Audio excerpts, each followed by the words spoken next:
Hi guys, the Pinoy Koi Keeper here. So today guys, papakita ko po sa inyo yung zeolite rocks na nabili ko po sa Shopee.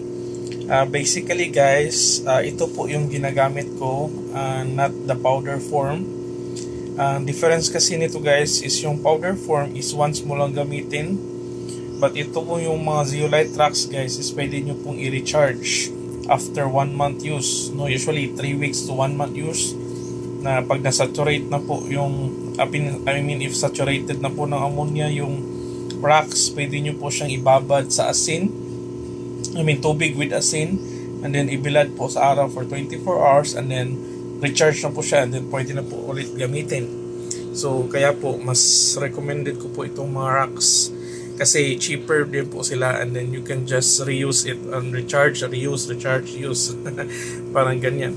So, important questions guys. Una, kailan po tayo gagamit ng zeolite?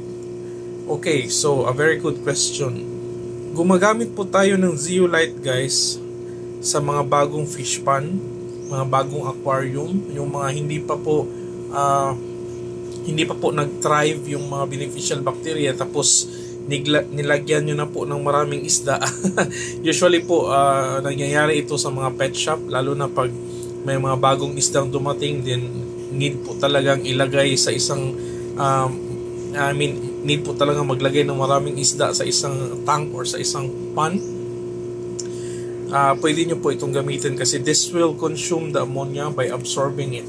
This will absorb the ammonia, parang sponge guys ba. And then you can also use this when you're breeding.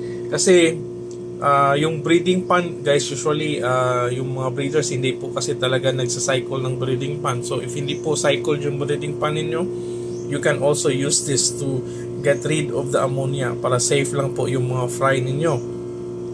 And also we use this if talagang overcrowded lang talaga yung pond, tapos biglang nag-spike yung ammonia guys. We also use this to remove the ammonia.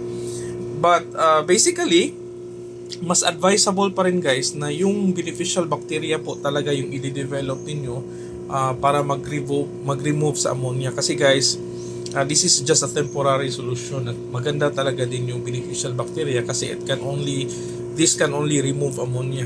Okay? Hindi po ito nagre-remove ng nitrite, but it reduces nitrite kasi konti lang po yung ammonia na nakoconsume ng nitrosomonas. So syempre konti lang din ang nako-convert into nitrite.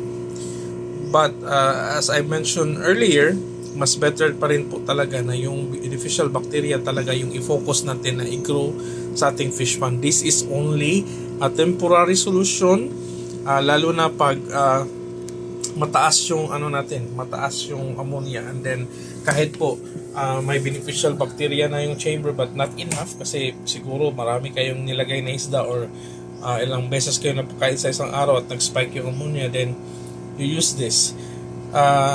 This can easily be recharged by dipping these rocks into solution with salt, ng tubig. Usually 5% lang po ng salt or more, and then ibabad nyo lang po for 30 minutes to 1 hour. Then after babad, you can ibilad nyo po sa araw, and then 24 hours after, pwede nyo pong gamitin. Kaya po, how to use this is very easy.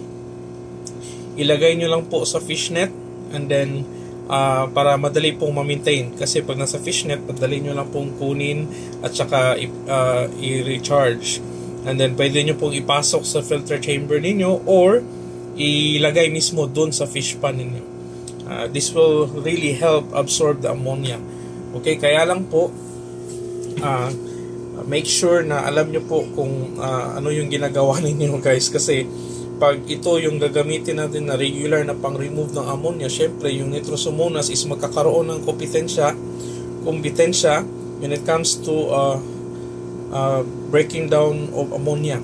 So not really good din guys pag nagutom yung nitrosomonas guys, kasi it would mean na the beneficial bacteria will grow slow. Okay? So I hope meron po kayo natutunan sa ating video guys. Mura lang po ito at nasa Shopee lang po.